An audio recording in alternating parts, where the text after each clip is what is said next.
మన దేవుడే యెహోవా అతనిని మనకు అప్పగించెను. కీర్తనలు 103 1 2 కూడా చదవండి బిడ్డలారా. నా ప్రాణమా యెహోవాను సన్నిధించుము, నా అంతరంగంలో ఉన్న సమస్తమా ఆయన పరిశుద్ధ నామమును సన్నిధించుము. నా ప్రాణమా యెహోవాను సన్నిధించుము, ఆయన చేసిన ఉపకారములలో దేనిని మరువకు. నా ప్రాణమా యెహోవాను సన్నిధించుము, నా అంతరంగంలో సమస్తమా ఆయన పరిశుద్ధ నామమును సన్నిధించుము. నా ప్రాణమా యెహోవాను సన్నిధించుము, ఆయన చేసిన ఉపకారములో దేనిని మరొకము. దేనిని కూడా మరవద్దంట. ఆయన చేసిన ఉపకారాల్లో చెప్పండి, దేనిని కూడా మరవద్దు. నా ప్రాణమా యెహోవాను సన్నిధించు. ఎందుకు? ద్వితీయోపదేశకాండం 2వ అధ్యాయం 33 వచ్చింది చదువుకున్నాం. మన దేవుడే యెహోవా అతనిని అప్పగించాడు మనకి. చెప్పండి, సైతాన్ని దేవుడు మనకు అప్పచెప్పాడు. సైతాను తలని చెత్తకదొక్కే భాగ్యాన్ని ఇచ్చాడు. సైతాను మీద జయాన్ని ఇచ్చాడు. సైతాన్ని మనకి అప్పగించాడు. ఆ రోజు మోషేకి కూడా ఒక రాజును అప్పగించాడు. ఏ రాజుని? మోషేకి ఏ రాజును అప్పచెప్పాడంటే ఫరో రాజును అప్పచెప్పాడు దేవుడు. మోషే రకరకాల తెగుళ్ళు, దగ్గర 10 రకాల తెగుళ్ళు వచ్చాయి. ఫరో కరెత్తితే తెగులు, కరెంచితేనేమో తెగిలిపోవడం. ఫరో వేడుకున్నాడు, అయ్యా కనికరించు, ఎవరు చెప్పిన మాట వింటావు, నీకు లోపడతావు, దేవుని వేడుకో అంటే మోషేకి ఆ రోజు ఫరో రాజుని లేకపోతే ఫరో సైన్యాన్ని అప్పచెప్పాడు. ఈరోజు మన జీవితంలో కూడా దేవుడు మనకి సైతాన్ని అప్పగించాడు. సైతాన్ని అప్పగించడం మాత్రమే కాదు, చెప్పండి, సైతాను తలని చితకదొక్కే భాగ్యాన్ని ఇచ్చాడు. అందుకనే దావీదు గారు అన్నట్టు ఏం చేయాలి? మనం యెహోవాని సన్నిధించాలి, ఆయన నామాన్ని సన్నిధించాలి. ఆయన చేసిన ఉపకారాల్లో దేనిని మరవద్దు. ఆయన చేసిన ఉపకారాల్లో దేనిని మరవద్దు. ఈరోజు దేవుడు ఎన్నో ఉపకారాలు చేస్తున్నాడు మనకి. మనం ఏమో దేవుని మర్చిపోతున్నాం. మనం దేవుని మందిరాన్ని మర్చిపోతున్నాం. మనం దేవుని వాక్యాన్ని మర్చిపోతున్నాం. దేవుని సన్నిధిని మర్చిపోతున్నాం. ఈరోజు సజీవంగా ఉన్నామంటే ఈరోజు ఎన్నో కీడులు, లేకపోతే ఎన్నో సైతాను శక్తులు, లేదా ఎన్నో అపవాది కుతంత్రాలు మన మీద ఉంటుండే దేవుడు వాటిలన్నింటినీ తప్పించి ఆయన సన్నిధిలో చేరి ఆయన స్తుతించడానికి, ఆయన గణపరచడానికి సమయాన్ని ఇచ్చారంటే కారణం కేవలం ఆయన కృపే. అందుకనే ఆయన చేసిన మేళల్లో దేన్ని కూడా మరవద్దు. ఈరోజు మన అంశం ఏంటంటే ఆరాధనలో, చెప్పండి కదా, మన అంశం ఆరాధనలో చెప్పండి. పొద్దున్నే గ్రూప్ లో పెట్టా, నేను ఆరాధన అంశం పెట్టా, బలవర్తమానం కూడా పెట్టా గ్రూప్ లో. ఆరాధన అంశం ఏంటంటే యెహోవా అతనిని ఏం చేశాడు? యెహోవా అతన్ని ఏం చేశాడు? ఇక్కడ 2 రకాలుగా చూసుకోవాలి. ఒక రకం ఏంటంటే యెహోవా సైతాన్ని మనకు అప్పచెప్పాడు.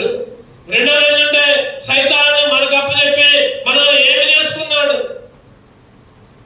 యెహోవా మనల్ని ఏమి చేశాడు? మనల్ని దేనికి నియమించుకున్నాడు యెహోవా? ఒకటోది సైతాన్ని మనకు అప్పచెప్పిన తర్వాత, సైతాన్ మీద విజయాన్ని ఇచ్చిన తర్వాత యెహోవా అతన్ని ఏమి చేశాడు? రెండు క్లుప్తంగా ఒక 5 విషయాలు మనం ధ్యానం చేసి ఆరాధించుకుందాం. మొదటిగా యెహోవా అతన్ని ఏం చేశాడు? ద్వితీయోపదేశకాండం 18:5. ద్వితీయోపదేశకాండం 18:5 పేజీ నంబర్ 161. నిత్యము యెహోవా నామమును నిలిచి సేవ చేయుటకు నీ గోత్రములన్నిటిలోనూ అతని సంతతి వారిని నీ దేవుడైన యెహోవా ఏర్పరచుకొని ఉన్నాడు. చెప్పండి, ఇక్కడ ఈ భాగంలో యెహోవా అతనిని అనింది. ఉందా? చూడండి, పై లైన్లోనేమో యెహోవా, కింద లైన్లోనేమో అతనిని. అంటే 2 కలుపుకుందాం. మన వాక్యానుసారంగా మనం టాపిక్ ని ఉద్దేశించి, మన అంశాన్ని ఉద్దేశించి యెహోవా అతనిని ఏర్పరచుకున్నాడు. అది ఈ మాట సారాంశం.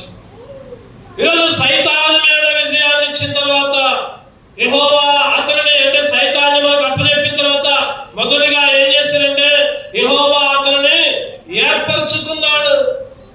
చెప్పండి, అతను అంటే నీ పేరు నా పేరు, మన పేరు పెట్టుకుందాం. అతను అంటే నా పేరు పెట్టుకుందాం, అతను అంటే నీ పేరు పెట్టుకుందాం. అంటే నిన్ను నన్ను నీకు నాకు సైతాన్ని అప్పగించాడు. అప్పగించడం మాత్రమే కాదు, నిన్ను నన్ను ఏర్పరచుకున్నాడు. ఏర్పరచుకున్నాడు ఎప్పుడు చెప్పండి? ఎప్పుడు? పుట్టినప్పుడా? లేకపోతే 10 సంవత్సరాలప్పుడా, 20 సంవత్సరాలప్పుడా, లేకపోతే బాప్తిసం తీసుకున్నప్పుడా? చెప్పండి, మీరే చెప్పండి. ఇప్పుడు తల్లి గర్భంలో ఉన్నప్పుడే. ఒక మాట చెప్పాలంటే జగత్ పునాది వేయబడక మునిపే, ఈ ప్రపంచం పుట్టక ముందే జగత్ పునాది. ఎబిసి 1:6 ఎబిసిలకు రాసిన పత్రిక. ఇట్లనగా తన ప్రియనియందు తాను ఉచితముగా మనకు అనుగ్రహించిన తన కృపామయముకు కీర్తి కలిగినట్లు తన చిత్త ప్రకారమైన దయా సంకల్పము చొప్పున యేసు క్రీస్తు ద్వారా తనకు కుమారులుగా స్వీకరించుటకై మనం ముందుగా తన కోసం నిర్ణయించుకుని మన ఎదుట పరిశుద్ధులను నిర్దోషములనై ఉండవలెనని జగత్ పునాది వేయబడక మునిపే. జగత్ పునాది వేయబడక మునిపే. ఎప్పుడంట చెప్పాలి? ఇప్పుడు జగత్ పునాది వేయబడక మునిపే ప్రేమ చేత ఆయన క్రీస్తులో మనల్ని ఏర్పరచుకున్నాడు. ప్రభా సైతాన్ మీద విజయాన్ని ఇచ్చావు ఆయన, సైతాన్ని నాకు అప్పచెప్పావు. అంత మాత్రమే కాదు, జగత్ పునాది వేయబడక మునిపే నీ ప్రేమ చేత క్రీస్తులో నన్ను ఏర్పరచుకున్నావు. ఏంటి గొప్పతనం మనలో? ఏంటి గొప్పతనం? మన అందాన్ని చూసా, లేదా మన కులాన్ని చూసా, లేదా మన దగ్గర ఉన్న ఆస్తులను చూసా, లేదా మన దగ్గర ఉన్న ఎంతో గొప్ప పేరుని బట్టా? చెప్పండి, దేన్ని బట్టి కూడా. అసలు మనం అంట బైబిల్ చెప్తుంది ఎన్నిక లేని వాళ్ళం, ఏమాత్రం కూడా ఎన్నిక లేని వాళ్ళం, ఏమాత్రం కూడా ఆయన ఏర్పరచుకోవడానికి ఏమాత్రం కూడా అవకాశం లేని వాళ్ళం. ఈరోజు ఒక అమ్మాయికి సంబంధం చూడాలనుకోండి, చెప్పండి ఏం చేస్తారు? మనకు తగిన వాళ్ళ కాదు, మన కులమేనా, లేకపోతే ఆస్తి ఉందా, ఉద్యోగం ఉందా? ఈరోజు 100 రకాలుగా ఆలోచిస్తూ ఉంటారు. ఒక అల్లుణ్ణి లేకపోతే ఒక కోడల్ని, మన ఇంట్లోకి ఒక కోడల్ని లేకపోతే ఒక అల్లుణ్ణి, లేదా మన పిల్లలకి పెళ్లి చేయాలంటే ఎన్నో రకాలుగా ఆలోచిస్తూ ఉంటాం. అది ఎందుకు పనికిరాని మనల్ని ఎన్నిక. 1 కొరింథీ చదవనమాట. 1 కొరింథీ 1:27. 1 కొరింథీ 1:27.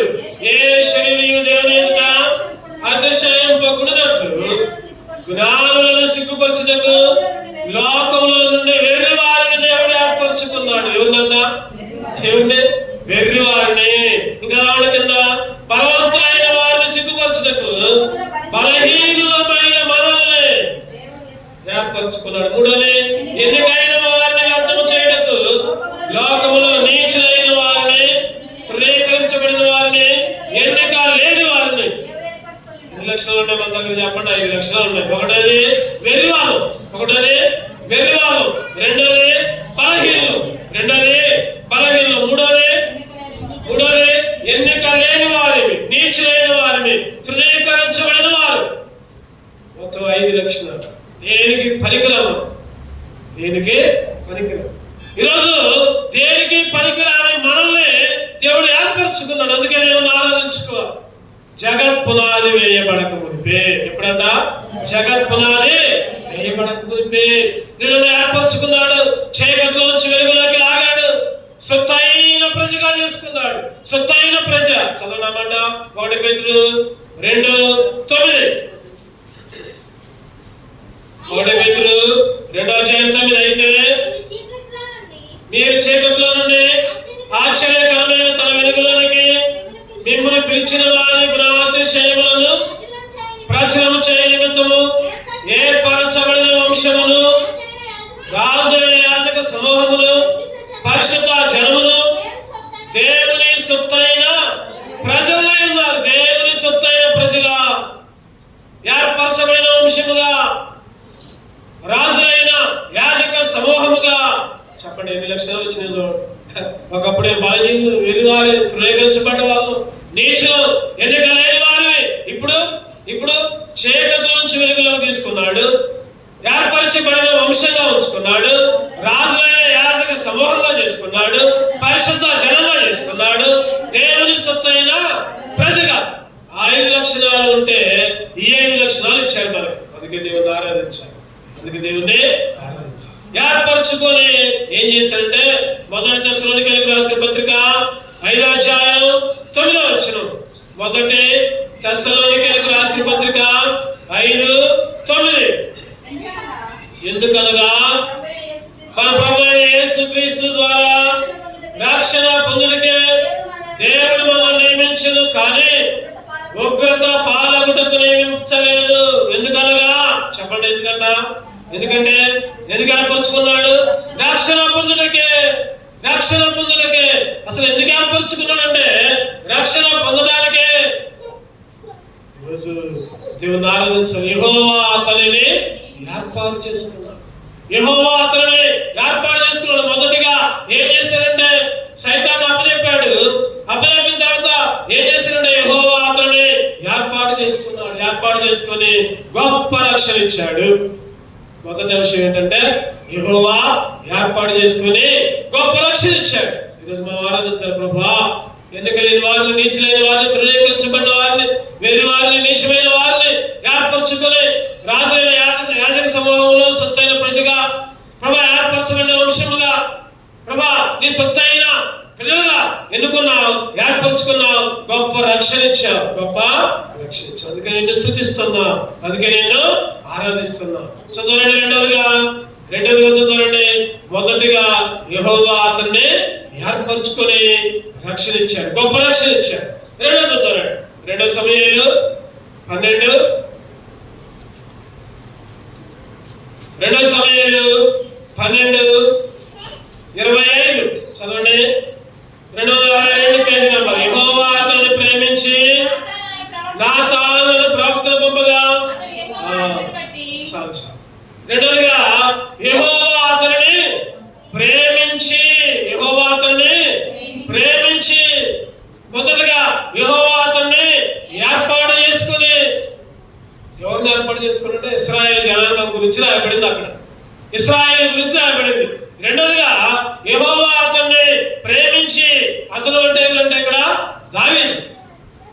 అతను అంటే ఎవరంటే యెహోవా దావీదును ప్రేమించి. యెహోవా అతనిని మన అంశం. యెహోవా అతన్ని ప్రేమించాడు. రెండవదిగా ఏంటంటే ప్రేమించాడు. ఎటువంటి పరిస్థితుల్లో ప్రేమించాడు? చదవండి. రోమీయులకు రాసిన పత్రిక 6వ అధ్యాయం 8వ వచనం. రోమీయులకు రాసిన పత్రిక 6. మనము క్రీస్తుతో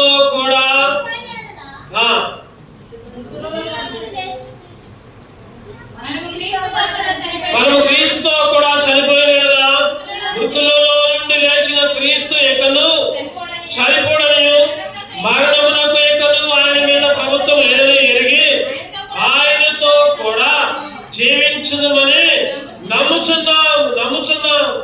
మనం క్రీస్తుతో కూడా చనిపోయిన ఎడలా, క్రీస్తుతో కూడా చనిపోయిన అంటే ఒకప్పుడు పాపంలో ఉన్నాం, ఒకప్పుడు దుర్మార్గంలో ఉన్నాం, ఒకప్పుడు చనిపోయిన స్థితిలో అన్ని విషయాల్లో బ్రతికి దేవునికి విరోధంగా, దేవునికి ఇష్టమైన జీవితం జీవిస్తూ ఉంటే ఆయనతో కూడా చనిపోవడం అంటే రక్షణ, మారు మనసు, బాప్తిసం.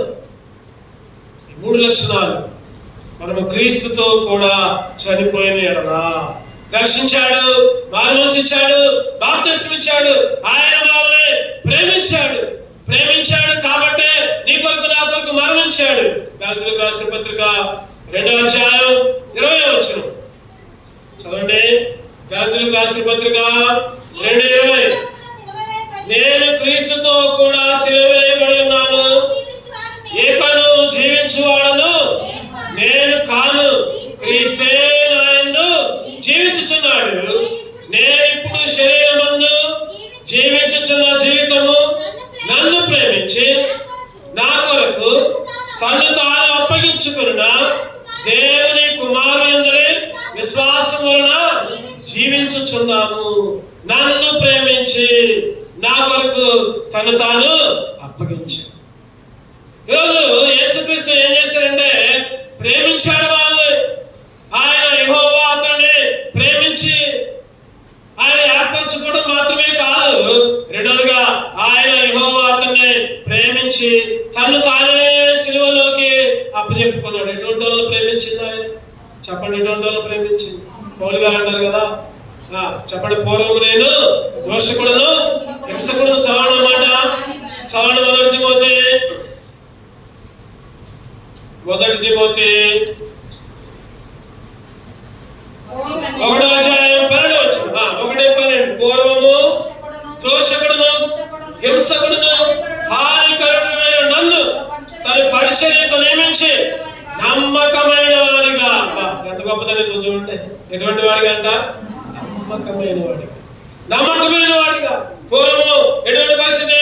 దూషకుడును హింసకుడును హానికరుడును, దేనికి పనికిరాని వాడిని. చెప్పండి, ఇటువంటి వాళ్ళు ఎవరైనా ప్రేమిస్తారా? ఇటువంటి వాళ్ళు ఎవరైనా ప్రేమిస్తారా? ఎవరు కూడా ప్రేమించరు. యేసుక్రీస్తే ప్రేమించాడు. యేసుక్రీస్తే ప్రేమించాడు. ఈరోజు దేవుని స్తుతించాలి, దేవుని ఆరాధించాలి. అందుకనే ఆయన గణపరిచే వాళ్ళగా ఉండాలి. ఆయన దోషకులుగా ఉన్నా హింసకులుగా ఉన్నా హానికరులుగా ఉన్నా ప్రేమించాడు, ప్రాణం పెట్టాడు. ప్రేమించాడు, ప్రాణం పెట్టాడు. ప్రాణం పెట్టడమే కాదు, ఎటువంటి పరిస్థితిలో ఉన్నా సరే, ఎటువంటి పరిస్థితిలో ఉన్నా సరే ఆయన నీ కొరకు నా కొరకు ప్రాణం పెట్టి మన పాపాలను కూడా క్షమించాడు. అందుకే ఆయన ఆరాధించాలి, అందుకే ఆయన స్తుతించాలి. ఈరోజు నీవు నేను కూడా ప్రేమకు పాత్రలం కాదు. ఆయన ప్రేమకు ఏమాత్రం కూడా పాత్రం కాదు. ప్రేమించి ఏం చేశారంటే నీతికి దాసులుగా మార్చాడు. నీతికి దాసులుగా మార్చాడు. అందుకే ఆయన్ని ఆరాధించాలి, అందుకే ఆయన్ని స్తుతించాలి, అందుకే ఆయన్ని గణపరచాలి. ప్రేమించడం మాత్రమే కాదు, నీతిమంతులుగా తీర్చబడ్డాం ఆయన రక్తం వలన. రోమీయులకు రాసిన పత్రిక 5:9 చదవండి. రోమీయులకు రాసిన పత్రిక 5:9. కాబట్టి ఆయన రక్తం వలన ఇప్పుడు నీతిమంతులుగా తీర్చబడి మరింత నిశ్చయముగా ఆయన ద్వారా ఉగ్రత నుండి రక్షింపబడదు.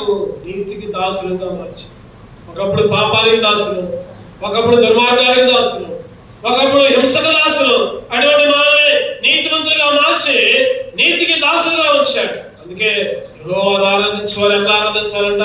ఆత్మతోను సత్యముతోను ఆరాధించాలి. యెహోవా ఆత్మ కనుక ఆయన ఆరాధించేవారు ఆత్మతోను సత్యముతోను ఆరాధించాలి. ఈరోజు ఆయన మనల్ని ప్రేమించి నీతిమంతులుగా మార్చాడు. ఒకటో చెప్పండి, యెహోవా అతన్ని ఏర్పరచుకొని గొప్ప రక్షణ ఇచ్చాడు. రెండోది చెప్పండి, యెహోవా అతన్ని ప్రేమించి నీతిమంతులుగా మార్చాడు. ఇది గుర్తుపెట్టుకోండి. మూడోది చూద్దానండి. మూడోది 2వ దినవృత్తాంతాలు 1వ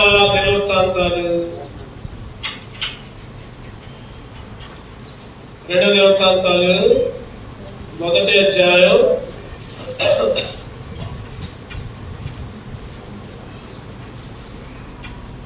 1వ వచనం. 2వ దినవృత్తాంతాలు 1:1. దావీదు కుమారుడైన సొలొమోను తన రాజ్యమందు స్థిరపరచబడగా అతని దేవుడైన యెహోవా అతనితో కూడా ఉండి అతనిని బహుగరుడైన రాజునిగా చేసెను. యెహోవా అతనిని, చెప్పండి, అక్కడ పూర్తి చేయండి. ఏముంది అక్కడ?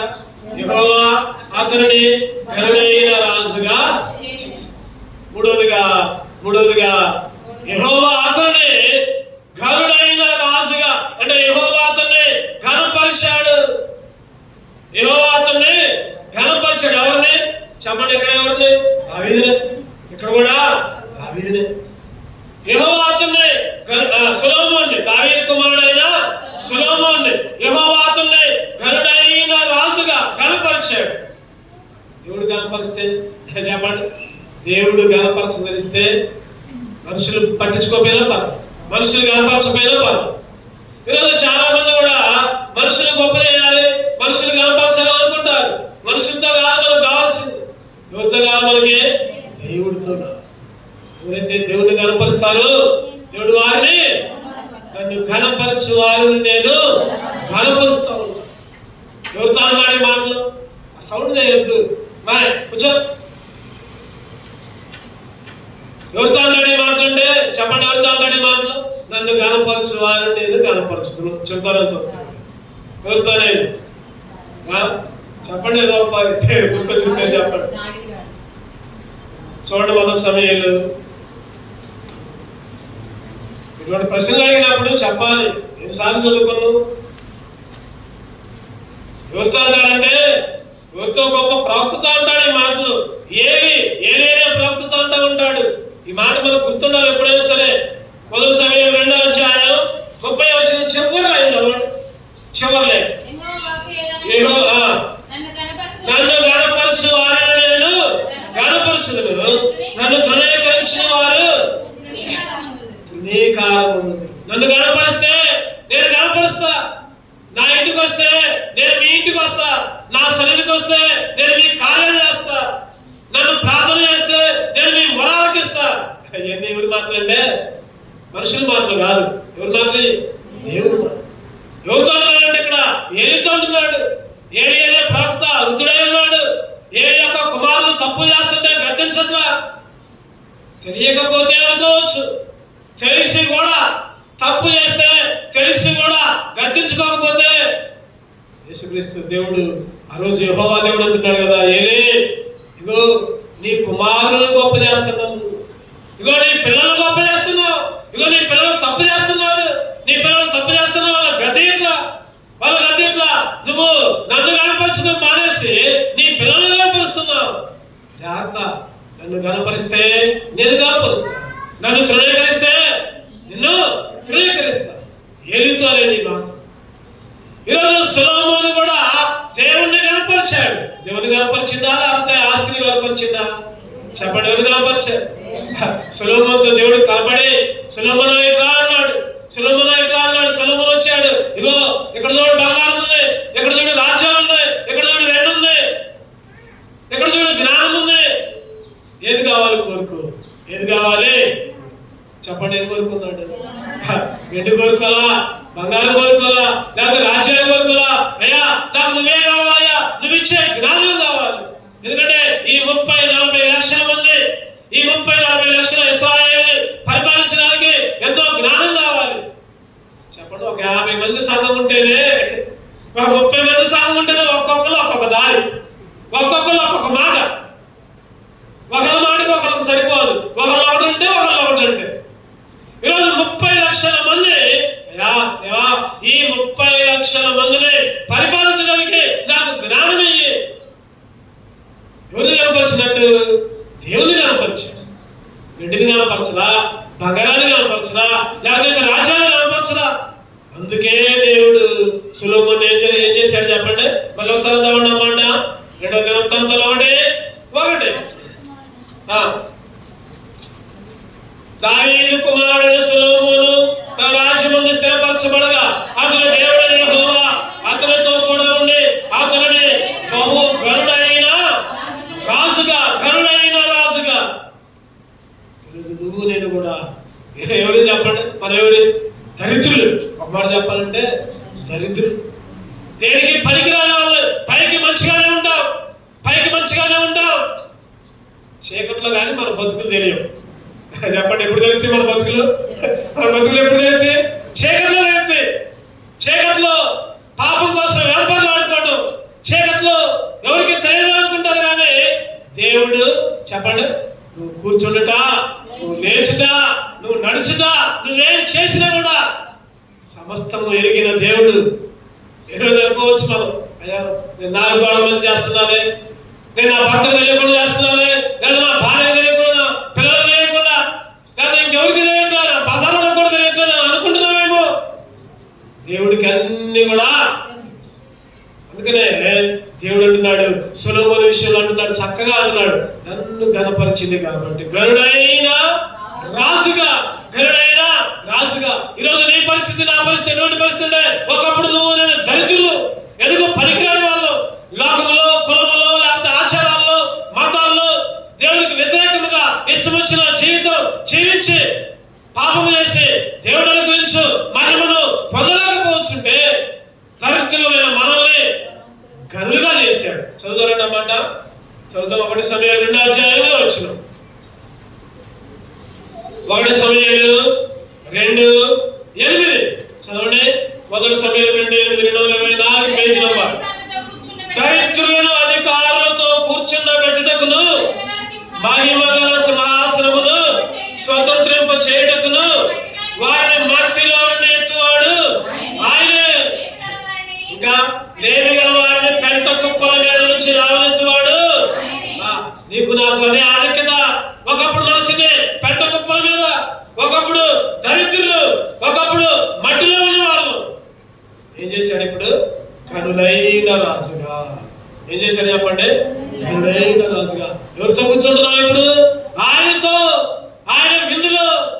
ఈ విందు మామూలు విందు కాదు, లోకపు విందు కాదు. విందు ఎక్కడ పడితే అక్కడ దొరకదు. కొనుక్కుంటే దొరికేది కాదు.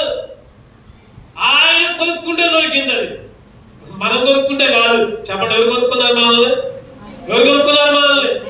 దేంతో కొనుక్కున్నాడు?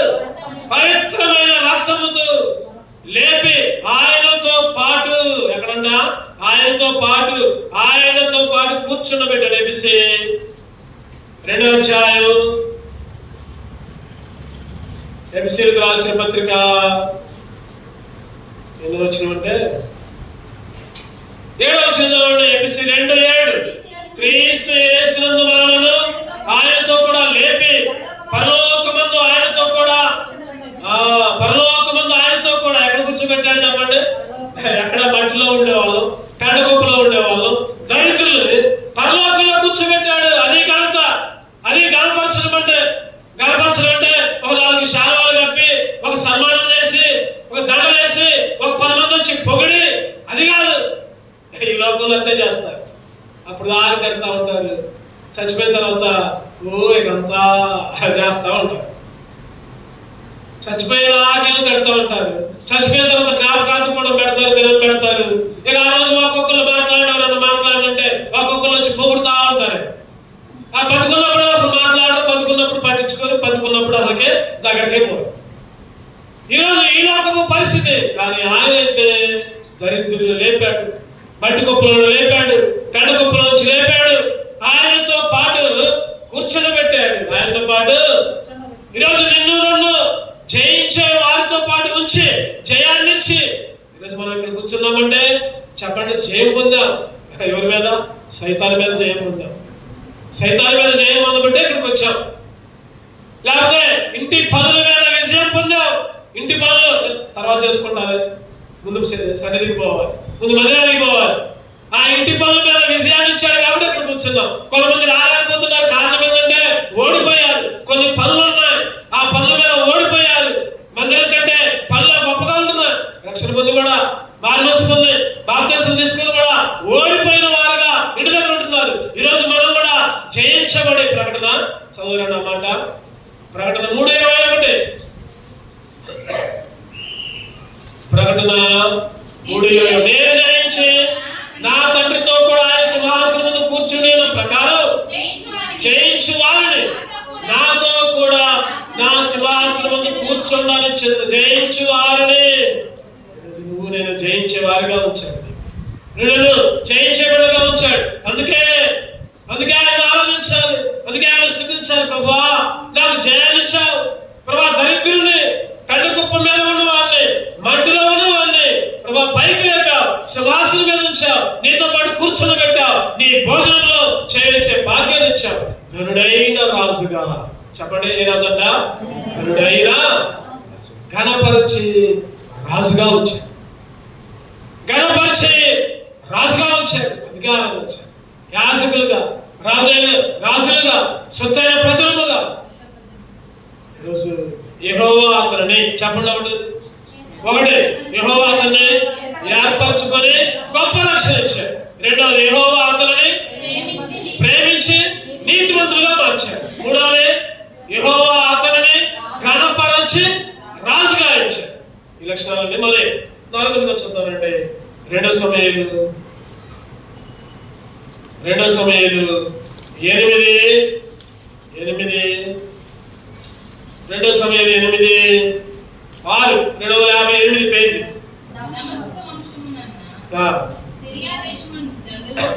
దమస్కు వశమునున్న సిరియా దేశమందు దండును ఉంచగా సిరియన్లు దావీదులకు దాసులై కప్పము చెల్లించుచుండిరి. దావీదు ఎక్కడికి పోయినను యెహోవా అతన్ని, చెప్పండి, యెహోవా అతన్ని కాపాడుచుండిరి. ఎక్కడికి పోయాను చెప్పండి, ఈ మాట చూడండి, ఎంత చక్కటి మాట చూడండి. ఎక్కడికి పోయినను, ఎక్కడికి పోయినా, నువ్వు కూలికి పోయినా, నువ్వు పనికి పోయినా, నువ్వు ఉద్యోగానికి పోయినా, లేదా నువ్వు పొలానికి పోయినా, లేదా నువ్వు బజార్లో, ఒక ఆయన చెప్తున్నాడు ఈ మాట గురించి. ఎక్కడికి పోయినా అంటే పాపం చేయడానికి పోయినా కూడా కాపాడుతున్నాడు దేవుడు. పాపం చేయడానికి పోయినా కూడా, చెప్పండి, మీరే చెప్పండి, కాపాడుతున్నాడు. దాని అర్థం అదే. అక్కడ ఏముంది? ఇక్కడ చదవండి, మళ్ళీ చదవండి. దావీదు యెహోవా, దావీదు ఎక్కడికి పోయినను, పాపం చేయడానికి పోయినా కూడా దేవుడు కాపాడుతాడు. కాపాడి ఏం చేస్తాడు తెలుసా? బుద్ధి చేస్తాడు, శిక్షిస్తాడు, మళ్ళీ దారిలోకి నడిపిస్తాడు. మళ్ళీ దారిలోకి, గొర్రెలు ఉన్నాయి, గొర్రెల కాపరి పోతున్నాడు, గొర్రెలను పెట్టుకొని అన్ని గొర్రెలు లైన్లో పోతున్నాయి. ఒక గొర్రె దారి తప్పింది, ఒక గొర్రె ఏం చేసింది? దారి తప్పింది. పోతే పోయింది అనుకుంటాడు ఆ గొర్రెల కాపరి. ఏం చేస్తాడు? కర్రీశ్రాతుడు అటు పోతున్నాడు, ఇట్లా గద్దెస్తుడు, బుద్ధియంతుడు, అవసరమైతే కాళ్ళకు కొడుతాడు, అవసరమైతే ఎత్తుకుంటాడు. ఈరోజు యెహోవా అతనిని కాపాడుచు. ఎక్కడికి పోయినాడు, ఎక్కడికి పోయినాడు. ఎవరి గురించి?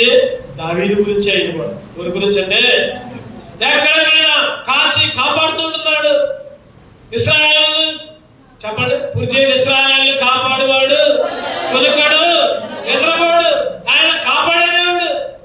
నువ్వు పరీక్షకు పోయినా కాపాడుతున్నాడు, నువ్వు స్కూల్కి పోయినా కాపాడుతున్నాడు, నువ్వు కాలేజీకి పోయినా కాపాడుతున్నాడు, నువ్వు డ్యూటీకి పోయినా కాపాడుతున్నాడు, నువ్వు ప్రమాదం అంచుందాకపోయినా. ఈ మధ్య ఒక ఆయన దైవ సేవకుడు ప్రార్థనా మీటింగ్ తొందరగా పోతున్నాడు. ప్రార్థన 10కి, మరి ఇంటి దగ్గరే 9:30 అయింది, ప్రయాణం అర్ధగంట. మరి సేవకులు ఎట్లా ఉంటారంటే ఖచ్చితంగా ఒక 5 నిమిషాలు ముందే పోదామని చూస్తారు. చెప్పిన టైం కంటే, చెప్పండి, ఎట్లా ఉంటారంటే ఒక 5 నిమిషాలు ముందే ఉండాలి. అది సేవకులు, దేవుని నిజమైన దేవుని సేవకులు అట్లా చేస్తారు. మనం ఎట్లా ఉంటామంటే 9:30, 10కి పోవచ్చులే, 11కి పోవచ్చులే. ఈరోజు చాలా మంది వచ్చారు దేవునికి స్తోత్రం. ప్రార్థనకే చాలా మంది వచ్చారు. ఆ విధంగా ప్రార్థనకు అటెండ్ కావాలి. ఆ సేవకుడు బాగా బయలుదేరిపోతున్నాడు, బయట తీసుకుని, అయ్యో టైం అయిపోయింది, చెప్పిన నేనే టయానికి పోకపోతే ఎట్లా? లోపల ఆత్మ గద్దిస్తుంది. పోతున్నాడు. అందులోకి స్పీడ్గా పోతుంటే ఒక లారీ వచ్చింది. లారీ వచ్చేసరికి సడన్ గా ఈ ముందు పోయే బైక్కి లారీ క్రాస్ చేసేసరికి సడన్ గా బ్రేక్ వేసాడు. అక్కడే ఆగిపోయింది. ఒక్క రెప్పపాటు సమయంలో దేవుడు కాపాడు. లేకపోతే ఆ టైర్ కింద నుజ్జునుజ్జైపోయాడు. తర్వాత వచ్చి సాక్ష్యం చెబుతున్నాడు, అయ్యో నేనేమో తొందరగా వద్దామని ప్రయత్నం చేశా, ఆడికి పోతే 10కి వద్దామని ప్రయత్నం చేసి స్పీడ్గా వస్తున్నా, ఇక్కడికి వస్తే 10 ఎవరు రాలేదు. అరే నాకు ఆత్మ ప్రేరేపణ తొందరగా వచ్చా. దారిలో ఈ విధంగా జరిగింది. ఒక్క సెకండ్ రెప్పపాటు సమయంలోనే నుజ్జు టైర్ కింద వెనకడానికి కింద పడేవాడిని దేవుడు కాపాడాడు. దేవుడు, చెప్పండి, ఈరోజు ఇశ్రాయేలు దేవుడు కునుకుడు. ఈరోజు మనం అనుకుంటున్నాం కదా, అబ్బా నేను మంచిగానే పోయేస్తున్నాను, దగ్గరపేట, నేను విజయవాడ మంచిగానే పోయేస్తున్నాను, నేను కూలికి మంచిగానే పోయేస్తున్నాను, నేను పనికి బైక్ వేసుకుని మంచిగానే పోతున్నానే. ఎన్ని ప్రమాదాలు చెప్పండి, ఎన్ని యాక్సిడెంట్లు, ఎన్ని పాము కాట్ల నుంచి, లేదా ఎన్ని క్రూర మృగాల నుంచి, ఎన్ని విషపు వాటి నుంచి ఈరోజు దేవుడు నన్ను కాపాడలేదా? కాపాడుతా. ఆ రోజు యాకోబుకి దేవుడు ఒక వాగ్దానం ఇచ్చాడు. ఆదికాండం చదవడం 25వ అధ్యాయం. ఏ వాగ్దానం ఇచ్చాడంటే, ఆదికాండం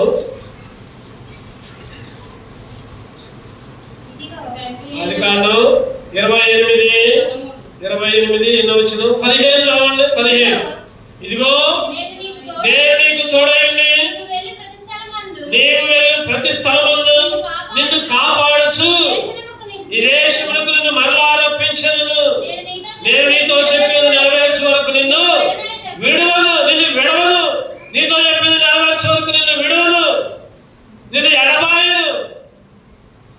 ఏమన్నాడు ఈ మాటలు? నువ్వు వెళ్ళు ప్రతి స్థలములో నిజంగా వెళ్ళాడు. యాకోబు వెళ్ళాడు. ఎవరు చేసుకున్నాడు? ఫస్ట్ లేయాని చేసుకున్నాడు, తర్వాత రాహేలు చేసుకున్నాడు. మళ్ళా వస్తున్నాడు, ఇగో అన్న ఎదురయ్యాడు. ఏశావు 400 మందితో ఎదురయ్యాడు. అనుకున్నాడు ఇక నేను చచ్చినారా బాబు అనుకున్నాడు. ఇక నా పని అయిపోయిందిరా అనుకున్నాడు. వెంటనే వాగ్దానం గుర్తొచ్చింది. ఏ వాగ్దానం? దేవుడిచ్చిన వాగ్దానం. ఆయన వాగ్దానాలు వచ్చి నెరవేర్చాడు. 400 మంది వచ్చారు. అన్న దండెత్తుతున్నాడు. ఇక నేను చచ్చిపోయాలనుకున్నాడు. అయ్యో నా పరిస్థితి ఏంటి అనుకుంటే దేవుడు ఏశావు యొక్క కఠిన హృదయాన్ని మార్చివేశాడు. కఠినమైన హృదయాన్ని మార్చి, రాతిని మార్చి, మాంసపు గుండెగా మార్చి తమ్ముడిని ప్రేమించినట్టు చేశాడు.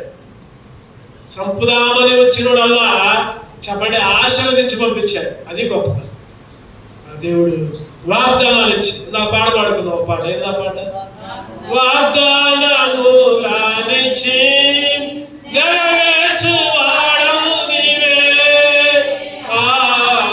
వాగ్దానములనిచ్చి నెరవేర్చువాడవు నీవే. నమ్మకమైన దేవా, నన్ను కాపాడు వాడవు నీవే. నమ్మకమైన దేవా, నన్ను కాపాడు వాడవు నీవే. ప్రభువా ఆయన వాగ్దానం నెరవేర్చేవాడు. ఈరోజు నన్ను కాపాడేవాడు. ఆ రోజు కాలేమంటున్నాడు కదా, ఒకప్పుడు 40 సంవత్సరాలప్పుడు నేను బయటకు వచ్చా, ఇప్పుడు నాకు 85 సంవత్సరాలు అయినా కానీ అప్పుడు ఎంత వయసుందో ఇప్పుడు కూడా అంతే పట్టిస్తాడు. చదవన్నమాట యోషువ 14. యోషువ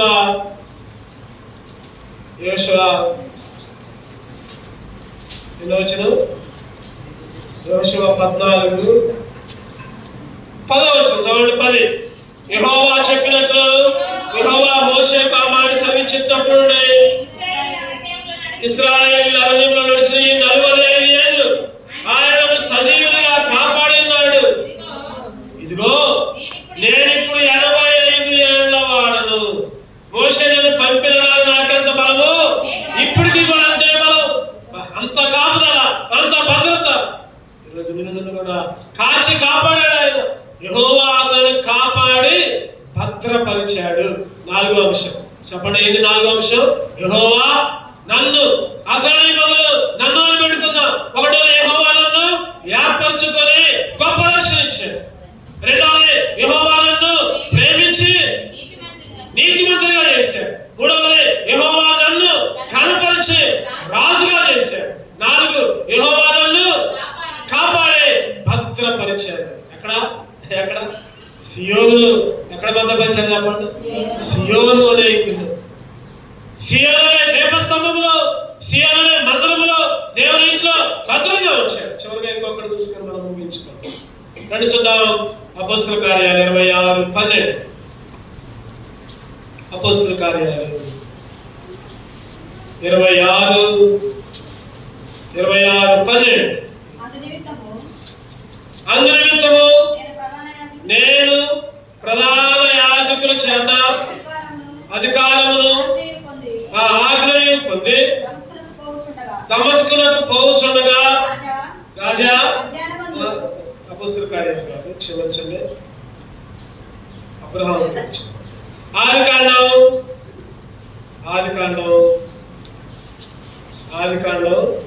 26:12. ఆదికాండం 26:12. ఇస్సాకు ఆదేశమున్న వాడై విత్తనము వేసి ఆ సంవత్సరము 100 ఫలం పొందెను. యెహోవా అతనిని ఆశీర్వదించెను కనుక ఆ మనుషుడు గొప్పవాడాయను. చెప్పండి. యెహోవా అతనిని మన అంశం. యెహోవా అతనిని ఆశీర్వదించి ఏం చేశాడు? గొప్పవాడిగా. యెహోవా అతనిని ఆశీర్వదించి గొప్పవాడిగా. యెహోవా అతనిని బదులు నన్ను యెహోవాను ఆశీర్వదించి గొప్పవాడిగా చేశాడు. యెహోవాను ఆశీర్వదించి గొప్ప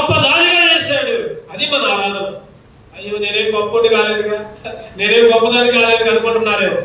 చెప్పండి, మనం ఎవరికంటే గొప్ప ఇప్పుడు చెప్పండి. ఈ లోకంలో ఉన్న వాళ్ళందరికంటే గొప్ప, ప్రధానమంత్రుల కంటే, రాజుల కంటే, లేదా అమెరికా ప్రెసిడెంట్ కంటే.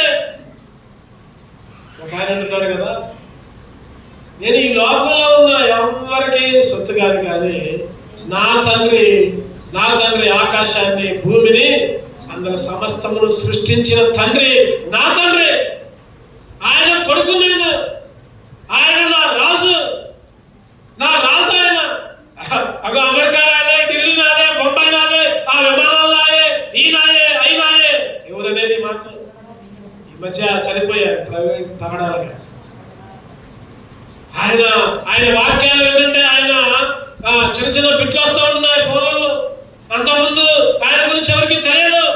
ఓ చనిపోయిన తర్వాత ప్రపంచమంతా ఆయనకి దాసోహమయ్యారు. ఒక మాట చెప్తారంట, ప్రపంచమంతా ఆయన మాటలు విని ఎంతో జ్ఞానవంతుడు, ఎంతో తెలియగలిగిన వాడు, ఆ మాటల్లో చాతుర్యం ఎంత గొప్పది. ఆయన అంటున్నాడు, నా రాజు అన్ని నాయే, అమెరికా నాదే, న్యూయార్క్ నాదే, చైనా నాదే, ఇగో ఢిల్లీ నాదే, బొంబాయి నాదే, హైదరాబాద్ నాదే, మొత్తం నాదే, నా రాజు. అది గొప్పతనం. ఈ లోకంలో డబ్బులుండి, మేళ్ళుండి, లేకపోతే మిద్దెలుండి, లేకపోతే బైకులుండి, కార్లుండి, లేకపోతే అందముండి, ఇది కాదు గొప్పతనం. ఇదంతా ఒకప్పుడు ఎక్కడికి పోతే మట్టిలోకి. ఎక్కడికి పోతే చెప్పండి, మట్టిలోకి పోతే, లేకపోతే బంగారంలో బాధ పెడతారు ఎవరు. నువ్వు ఎటువంటి వాడైనా, ఏ కులమైనా, ఏ మతమైనా, ఏ జాతి అయినా, ఏ దేశమైనా, ఏ రంగైనా, నువ్వు ఎవరైనా సరే మట్టిలోకి పోతావు, లేకపోతే బూడిదగా మారుతావు. నీకెంత ఆస్తున్నా సరే ఇది కాదు గొప్పతనం, ఈ లోకంలో ఉన్నది కాదు గొప్పతనం అనుకుంటారు కదా. ఈ లోకంలో దేవుడు ఆశీర్వదించాడంటే కొందరు చెబుతారు, దేవుడు భలేగా ఆశీర్వదించారు వాళ్ళు. బిల్డింగుల మీద బిల్డింగులు కడుతున్నారు, పొలాల మీద పొలాలు కొంటున్నారు, అగో కార్లు కొనుక్కుంటున్నారు, బైకులు కొనుక్కుంటున్నారు. అబ్బా దేవుడు ఎంత గొప్ప ఆశ. అది కాదు ఆశీర్వాదం. తినటానికి లేకపోయినా, ఉండటానికి లేకపోయినా, దేవుణ్ణి కలిగి ఉంటే, దేవుని మందిరంలో ఉంటే అది అసలైన ఆశీర్వాదం. గుర్తుపెట్టుకోండి, ఈ మాట గుర్తుపెట్టుకోండి. ఏమి లేకపోయినా పర్వాలా, ఎవరు నిన్ను ఆదరించకపోయినా పర్వాలా, దేవుని మందిరంలో నువ్వు ఉంటే, దేవుని బిడ్డగా ఉంటే అది ఆశీర్వాదం. భూలోక ఆశీర్వాదాల అన్నిటికంటే గొప్ప ఆశీర్వాదం, గొప్ప. ఇప్పుడు మనం శాపగ్రస్తులు. ఎవరు మనం చెప్పండి? శాపగ్రస్తులు. మనం చేసే పనులు బట్టి పుట్టక ద్వారానే పాపంలో ఉన్నాం, పాపంతో పుట్టాం, పాపంలో జన్మించాం, పాపంలో తిరిగాం, పాపంలో తిరుగుతున్నాం, పాపాన్ని అనుభవిస్తున్నాం. అటువంటి మనల్ని, మన శాపాన్ని పొందాల్సిన మనల్ని ఆయన ఆశీర్వాదంగా. ద్వితీయోపదేశకాండం 23:5 చదవండి. ద్వితీయోపదేశకాండం 23:5. అయితే నీ దేవుడైన యెహోవా బిలాము మాట వినకుండును. నీ దేవుడైన యెహోవా నిన్ను ప్రేమించిన కనుక నీ దేవుడైన యెహోవా నీ నిమిత్తము ఆ శాపమును ఆశీర్వాదముగా. చెప్పండి, ఏం చేశారంట? శాపాన్ని ఆశీర్వాదం. శాపాలన్నీ రావాలి మన మీద.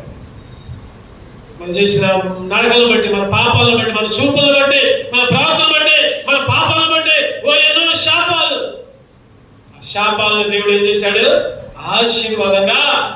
అందుకే దేవుడు నన్ను ఆశీర్వదించాడు, నన్ను ఆశీర్వదించి గొప్పగా చేశాడు. ఈ లోకపు ఆశీర్వాదం కాదు. ఈ లోకంలో ఆశీర్వాదం ఎట్లా ఉంటుందంటే దుష్టత్వంతో ఉంటుంది.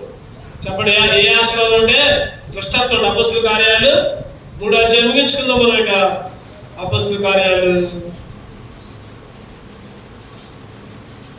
3వ అధ్యాయం 26 106 పేజీ నంబర్. దేవుడు తన సేవకులను పుట్టించి మీలో ప్రతి వారిని దుష్టత్వం నుంచి మళ్లించడం వలన మిమ్మల్ని ఆశీర్వదించుటకు ఆయనను మొదట మీ యొద్దకు. చెప్పండి, ఎక్కడి నుంచి మళ్లించదంట? దుష్టత్వం నుంచి, దుష్ట లోకం నుంచి, దుష్ట సహవాసం నుంచి, దుష్ట ఆలోచన నుంచి, దుష్ట తలంపుల నుంచి మళ్లించుట.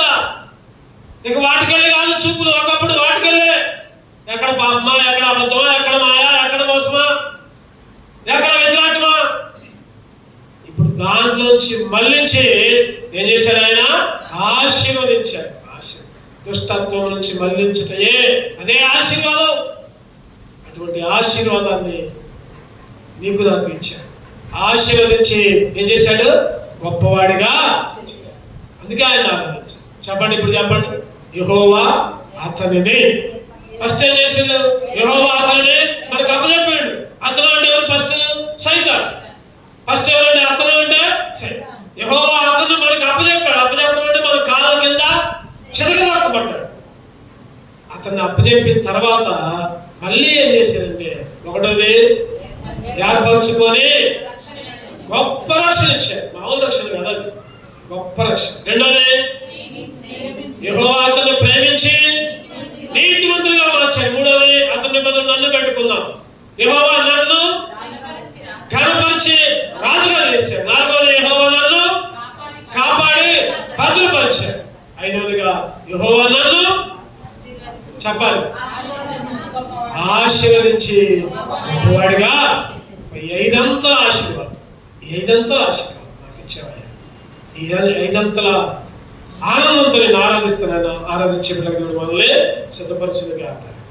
రెండు మనం నిలబడదాం, ఒక పాట పాడుకుందాం, నేను స్తుతించుకుందాం.